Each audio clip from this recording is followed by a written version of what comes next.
2023, North Korea has been supplying Russia with containers filled with artillery, missiles, and other conventional arms, aiming to replenish Russia's dwindling weapons stockpiles.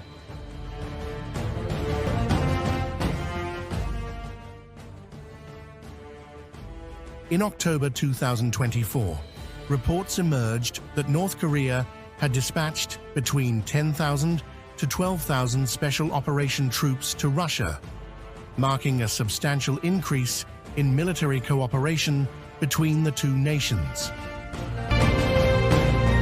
Wir haben eine Atomdoktrin. Schauen Sie nach, was dort steht. Если чьи-то действия будут угрожать. Wenn jemandes Handlungen unsere Souveränität und territoriale Integrität North Korea and Russia have found a mutual support system amidst international isolation.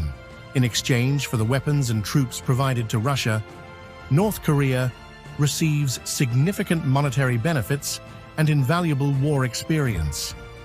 Additionally, Pyongyang hopes to leverage Russia's technological expertise to advance its capabilities in tactical nuclear weapons, missiles, submarines, satellites, and intercontinental ballistic missiles in the coming months. On June 8, 2024, Russian President Vladimir Putin and North Korean leader Kim Jong-un signed a significant defense treaty, the largest between the two nations since the Cold War, mandates mutual military assistance in the event of an attack, and has raised serious concerns about potential Russian transfers of advanced technology to Pyongyang. North Korea values these assets for several strategic reasons: deterrence, international prestige and bargaining power, regime survival, and technological advancement. In August 2024, Ukrainian forces launched a bold offensive in Russia's Kursk region, capturing approximately 1,100 square kilometers of territory in a surprise incursion. However, recent military analyses indicate that Ukraine has lost nearly half of this territory, reducing their control to about 600 square kilometers. Kyiv is now striving to hold this remaining area as leverage in future negotiations with Moscow.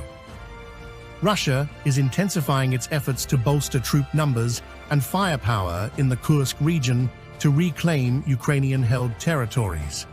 This strategic move aims to enhance Russia's leverage in peace negotiations by ensuring that only the territories it has occupied in Ukraine are subject to discussion, thereby excluding its territory from the negotiation table. On October 23, 2024, U.S. Secretary of Defense Lloyd J. Austin III confirmed the presence of North Korean troops in Russia, marking a significant escalation in military cooperation between the two nations. This collaboration has profound implications for regional security in East Asia, particularly for South Korea and Japan, which now face heightened threats. Russia has been transporting North Korean troops via sea, rail, and air to western regions near Ukraine. President Putin has faced significant casualties in his prolonged war against Ukraine. In response, Putin ordered an increase in Russia's military personnel by 180,000, bringing the total to 1.5 million active servicemen. On November 11, 2024, Russia and North Korea finalized the ratification of their defense treaty signed in June, further heightening concerns about regional security and the potential transfer of advanced military technology from Russia to North Korea. In November 2024, the U.S. State Department reported that most of the over 10,000 North Korean soldiers sent to Russia had begun engaging in combat operations in the Kursk region. The North Korean army, which ranks as the fifth largest in the world, has not seen major combat since the Korean War, and most soldiers do not speak Russian, presenting significant language barriers on the battlefield.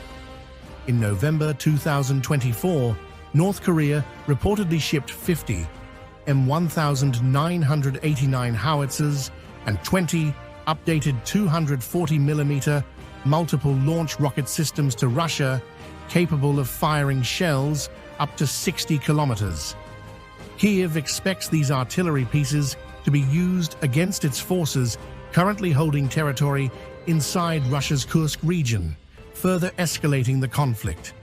Russia might revive a strategy reminiscent of the Cold War, forming an Operational Maneuver Group, OMG, which is designed to penetrate deeper into enemy lines than traditional units.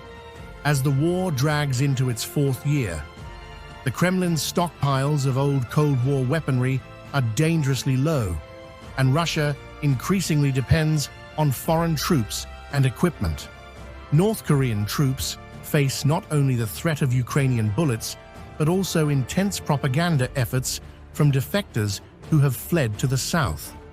Some defectors have disseminated poignant messages urging soldiers to desert, while others have been vocal about the conflicts in Ukraine and the Middle East, emphasizing humanitarian concerns and advocating for de-escalation and ceasefire agreements.